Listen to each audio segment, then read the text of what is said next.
지난주 저는 우리 글로리아 성가대의 축복이라는 성가를 들은 후 축복 있으라 복 있으라 라는 구절을 한 주 내내 마음속으로 부르고 있었습니다. 참으로 아름다운 성가였습니다. 감사합니다. 새해가 되면 가장 많이 하는 말이 새해 복 많이 받으시라는 말인데요. 이 복이라는 단어는 사전에 삶에서 누리는 행운과 행복이라고 설명이 되어 있습니다. 물론 이 말은 안녕하세요 같이 그냥 습관처럼 새해가 오면 하는 말이기도 하지만 사실 우리가 새해 복 많이 받으세요 하고 말을 할 때 그 말은 삶에서 단순한 행운이 있기를 바란다는 의미보다는 다른 사람의 일이나 미래가 잘 되기를 바라는 축복의 의미로 설명을 해야 더 이해가 되는 것 같습니다. 그런데 이 복이라는 단어는 한국 사람이 가장 좋아하는 단어가 아닌가 생각이 됩니다. 한국 기독교는 기복신앙이다 라는 말을 우리는 많이 합니다. 사실 기독교뿐만 아니라 한국에 있는 모든 종교는 이 복을 비는 신앙으로 보여질 때가 많이 있습니다. 기복이라는 말은 복을 빈다 라는 뜻인데요. 하나님께 복을 내려달라고 하는 이 기복의 모습은 사실 한국 사람들만이 가지는 모습이 아니라 세상에 있는 종교를 믿는 모두가 가지는 가장 기본적인 신앙의 모습이 아닌가 생각합니다. 아프리카에 있는 사람도, 아시아에 있는 사람도, 유럽에 있는 사람도 모두가 복을 내려달라고 신에게 기도를 합니다. 그래서 저는 오늘 과연 이 복이 도대체 무엇인지, 그리고 정말 이 복을 받기 위해서는 어떻게 하면 되는 것인지, 하나님 앞에서의 진정한 기복신앙, 복을 비는 신앙은 무엇인지 여러분과 함께 진지하게 분별해 보고자 합니다. 2017년에 성경 통독을 하면서 저는 많은 은혜를 받았는데요. 특별히 오늘의 본문 베드로전서 3장 8절에서 12절을 읽게 되었을 때 복에 대해서 이렇게 자세하고 명쾌하게 복을 받을 수 있는 방법을 설명해 놓은 본문이 또 있을까 무릎을 치면서 이 본문을 다시 한번 더 깊이 묵상하게 되었습니다. 오늘의 본문 베드로전서 3장 8절에서 9절을 제가 다시 한번 읽어보겠습니다. 마지막으로 말하노니 너희가 다 마음을 같이하여 동정하며 형제자매를 사랑하며 불쌍히 여기며 겸손하며 악을 악으로 욕을 욕으로 갚지 말고 도리어 복을 빌라.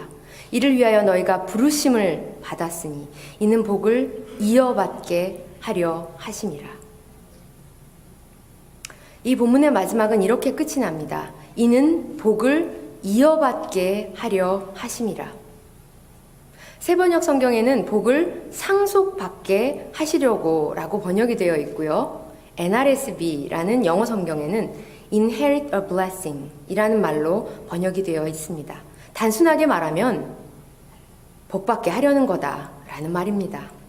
앞에 나오는 많은 말들의 결론은 내가 복을 상속받게 하려는 것이다 라는 뜻입니다.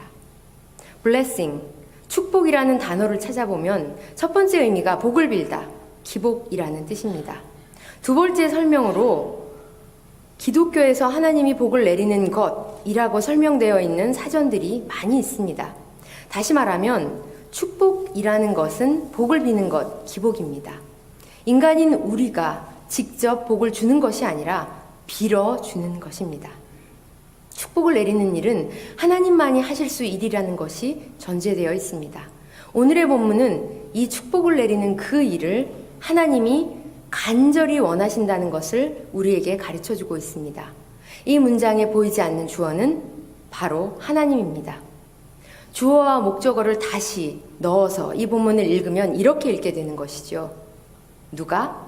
하나님이 우리가 복을 이어받게 하시기를 원하신다라는 말입니다. 하나님은 우리가 복받기를 원하십니다. 상속이라는 것이 무엇입니까? 자식이 아무한 것이 없어도 부모님이 그냥 사랑해서 주시는 것입니다. 그렇게 상속까지라도 해서 하나님은 우리가 정말 복받기를 원하십니다. 하나님은 우리에게 복을 주시는 분이십니다. 그런데 우리에게 이 상속되어진 조건 없이 주어진 복은 무엇입니까? 그것은 바로 예수 그리스도입니다. 하나님이 이 세상을 사랑하셔서 나를 사랑하셔서 보내주신 분, 그 복이 바로 예수 그리스도입니다. 하나님은 나를 복주기를 원하십니다. 내가 복받기를 간절히 원하십니다. 내가 이 세상에서 뱉어낸 모든 한숨을 들으시고 흘린 모든 눈물을 닦아주시기를 원하십니다. 내가 저주 속에서 고통 속에서 버려져 있는 것을 원하지 아니하시고 내가 복을 받아서 하나님의 은혜를 누리기를 간절히 원하십니다. 그래서 이 복을 받을 수 있도록 보내주신 그분이 바로 예수님입니다. 우리에게 조건 없이 상속된 그분이, 복의 근원이신 그분이 바로 예수 그리스도입니다. 여러분은 사실 이미 복을 받으셨습니다. 여러분은 이미 세상에서 가장 큰 복을 받은 사람들입니다. 우리 은혜와 사랑교회 안에서 예수님을 믿고 있는 우리 모두는 이미 너무나도 복을 많이 받은 사람들입니다. 그런데 이미 이렇게 복을 많이 받은 우리에게 하나님은 말씀하십니다.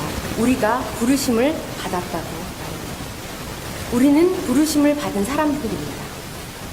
우리가 이 복을 값없이 받으면서 세상을 사는 이유는 우리가 받은 부르심 때문입니다.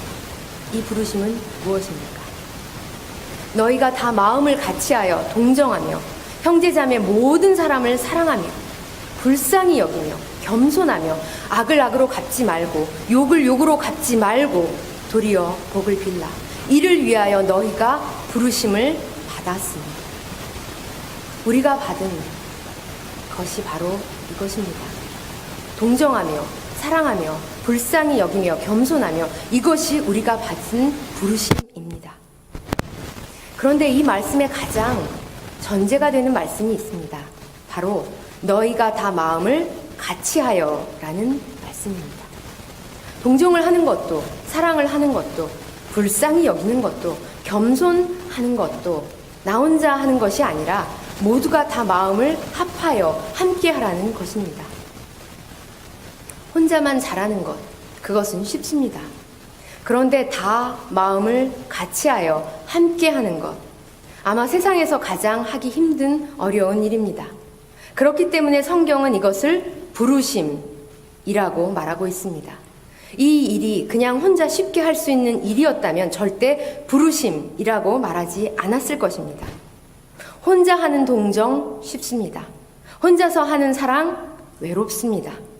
혼자 다른 사람 불쌍히 여기는 것 교만으로 빠질 수 있습니다.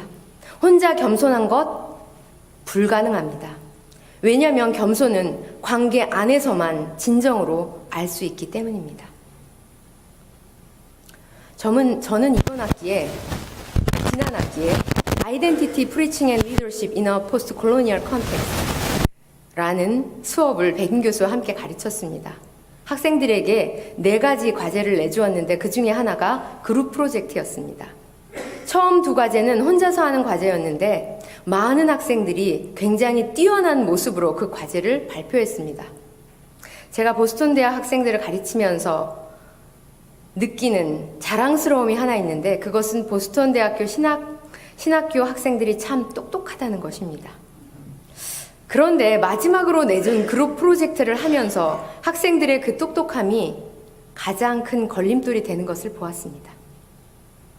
한 사람 한 사람이 너무 똑똑하니까 그룹으로 하는 프로젝트가 산으로 가기 시작했습니다. 자신이 가장 똑똑하다라는 보이지 않는 교만이 다른 그룹 멤버들을 믿지 못하게 만들었고 함께 한다는 생각보다는 가장 잘하는 내가 나서서 A 학점을 받아야 한다는 생각에 자신이 그 프로젝트를 컨트롤해야 한다고 생각하기 시작했습니다. 결국 발표하는 날 모든 것이 엉망이 된 그룹들이 많았습니다. 저는 학생 한 사람 한 사람을 만나 왜 발표가 이렇게 엉망이 되어버렸는지 함께 고민해 보기로 했습니다. 한 사람 한 사람을 불러서 이야기하면서 줄다리기가 시작되었고 치열한 질문과 도전을 던졌습니다. 그리고 그 질문과 도전을 바탕으로 다시 그룹으로 만나서 이 프로젝트를 새롭게 고쳐보라고 이야기해 주었습니다. 한 주 뒤에 다시 수업이 시작되었을 때 저는 학생들에게 무엇을 깨달았으며 무엇이 바뀌었는지 물어보았습니다. 어떤 학생이 이렇게 대답했습니다. 다 같이 마음을 함께 하는 것이 얼마나 어려운지 깨달았습니다. 그런데 놀랍게도 다 마음을 같이 해서 하는 것이 훨씬 더 수준이 높은 훌륭한 결과를 가져온다는 것을 또한 깨달았습니다. 왜냐하면 함께 마음을 맞추어서 나온 그 결과는 제가 혼자 했을 때는 도저히 해낼 수 없는 그 이상의 결과였기 때문입니다. 라고 이야기했습니다. 많은 학생들이 자신 혼자서는 할 수 없는 일을 다른 사람과 함께 하는 과정을 통해서, 다시 말하면 내가 우리가 되어가는 그 과정을 통해서, 우리가 되어가는 그 과정을 통해서 함께하는 것에 대한 놀라운 경험을 했다고 고백했습니다.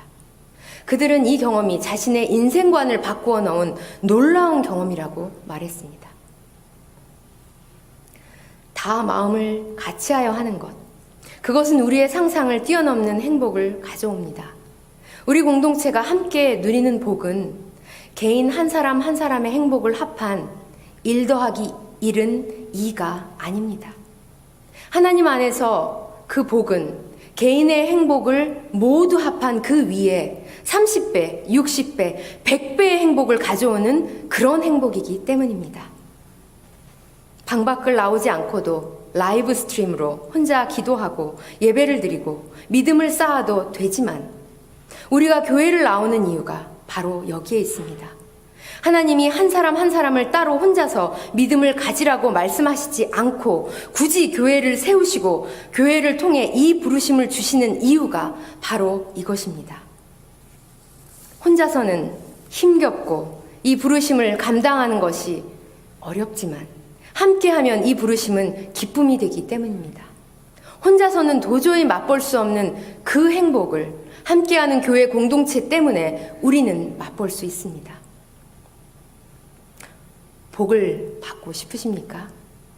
행복해지고 싶으십니까? 그렇다면 교회로 나오십시오. 교회를 떠나지 마십시오. 교회 안에서 힘이 들어도 마음을 같이하여 동정하며 사랑하고 불쌍히 여기고 겸손하도록 끝까지 노력하십시오. 왜냐하면 우리 교회는 이 일을 위해서 함께 부르심을 받은 사람들이기 때문입니다.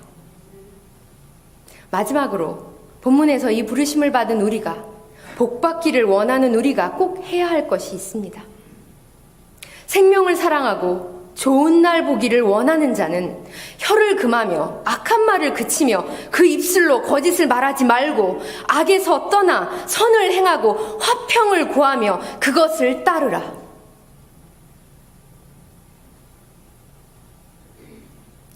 함께 마음을 같이하여 일을 하던 많은 사람들이 교회를 떠나는 이유가 바로 여기에 있습니다. 말의 상처를 받아 떠나는 것입니다.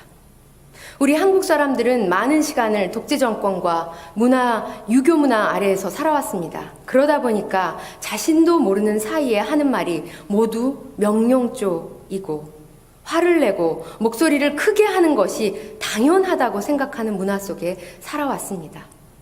무엇을 해라, 하지 말아라 명령을 하고 회의를 하다가도 화가 나면 소리를 지르고 욕을 합니다.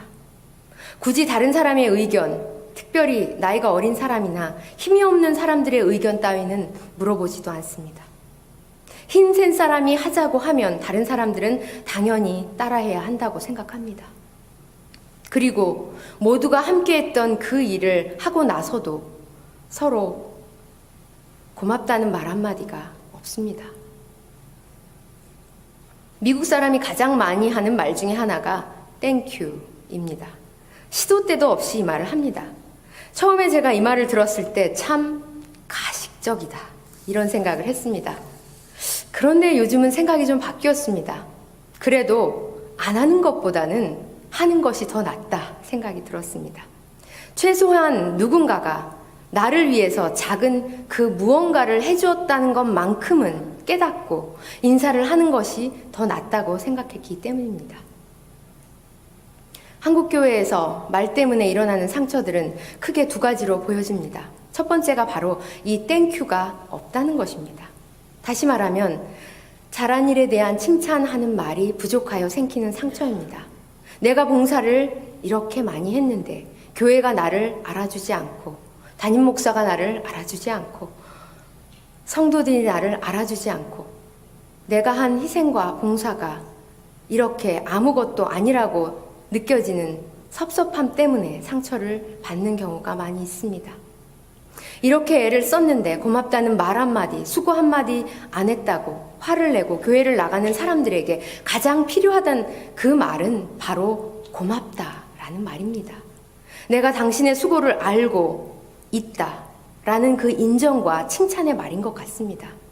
그런데 사실 이 말을 하는 것에도 많은 노력과 기술이 필요합니다. 요즘에는 노래 경연 프로그램들이 많이 있습니다. 이 프로그램을 보면 노래를 잘 부르는 것은 기본이고 그 위에 꼭 한 가지를 더 요구합니다. 노래 부르는 사람의 진심이 듣는 나에게, 다른 사람에게 잘 전달이 되었는가입니다. 아무리 노래를 잘 불러도 그 진심이 전달되지 않았으면 사람들은 그 사람이 노래를 잘 불렀다고 말하지 않습니다. 또한 진심으로 마음을 다해 노래를 불렀다고 해도 음정과 박자가 틀리는 사람의 노래를 잘 불렀다고 말하지 않습니다. 말도 마찬가지인 것 같습니다. 아무리 진심을 담아서 말을 해도 똑같은 말만 계속 되풀이하면 그 진심은 잘 전달되어지지 않습니다. 잘했으면 무엇을 잘했는지, 얼마나 잘했는지, 왜 잘했는지 정확히 생각해서 이야기를 하는 창조적인 노력이 참 중요합니다. 또 아무리 멋진 말을 가지고 칭찬을 해도 그 안에 진심이 담겨져 있지 않으면 듣는 사람은 전혀 기쁨을 느끼지를 못합니다. 칭찬을 하는 말에는 이렇게 진심과 함께 창조적인 노력이 동시에 필요합니다. 두 번째로, 교회에서 많이 받는 상처는 다른 사람들에 대한 비판의 말 때문에 생기는 상처입니다. 요즘 댓글 보면 참 무섭지요. 누군가 조금만 잘못을 해도 차마 입에 담을 수 없는 욕과 악한 말들을 서슴없이 쏟아냅니다. 그런데 슬프게도 교회에서도 소리를 지르고 욕을 하고 다른 사람들을 정죄하는 악한 말을 하는 일들이 종종 일어납니다.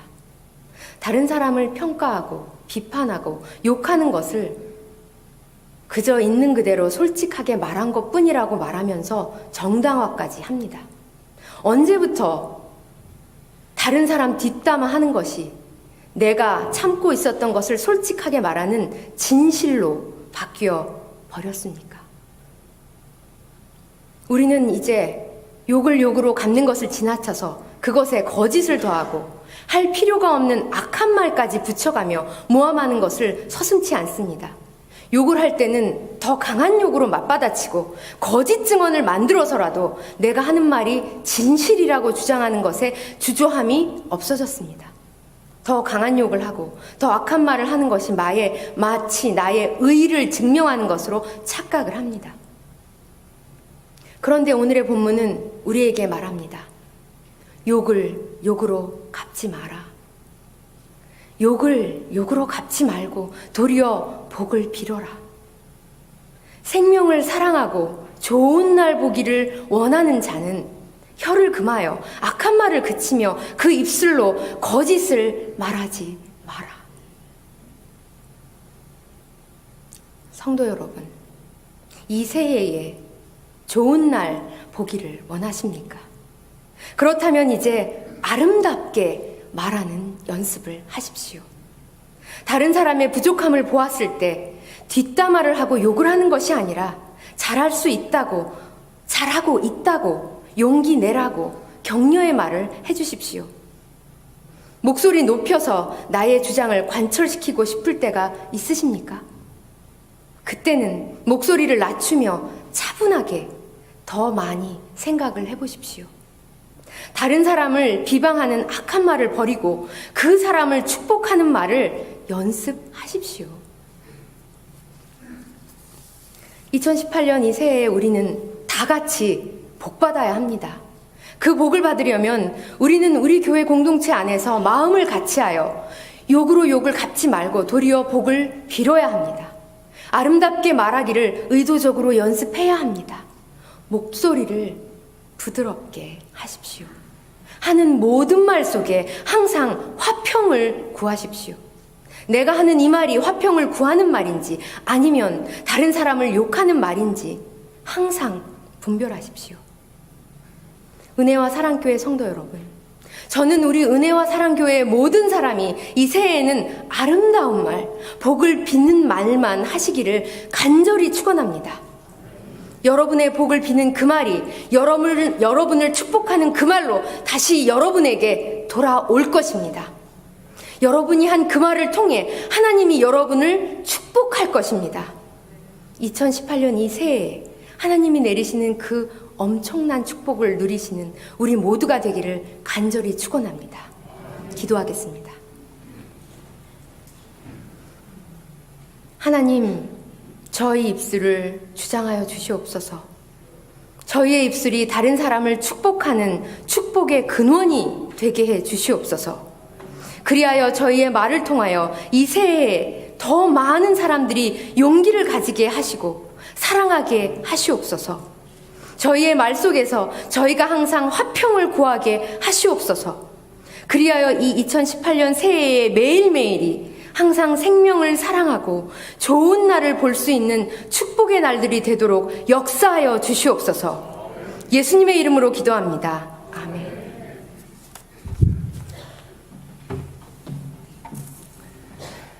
함께 새 찬송가 218장